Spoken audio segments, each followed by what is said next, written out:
Meghalaya Chief Minister Conrad K. Sangma on Friday officially launched the Meghalaya Rafting Program at Umthnam in Bhoi district, with the aim of promoting rafting in the state. Recognizing the potential of rafting, the government has now initiated the Meghalaya Rafting Program. Umthnam village has hosted numerous national and international events organized by the Bhoi Water Sports and Tourism Cooperative Society and the Meghalaya Canoe Association to popularize the sport. During the launch, Chief Minister Conrad K. Sangma commended the efforts of the team that pioneered rafting and canoeing activities in the area. He assured the organizations promoting the sport that the government would extend full support to elevate and promote rafting to new heights.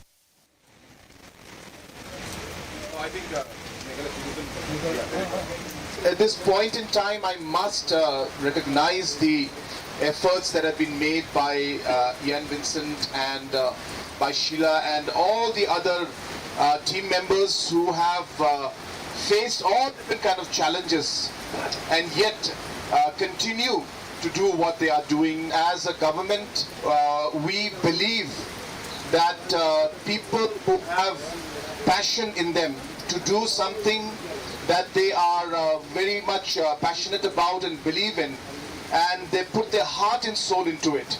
Well, government wants to support people like them, people who are willing to go that extra mile. One truck loaded with iron rods caught fire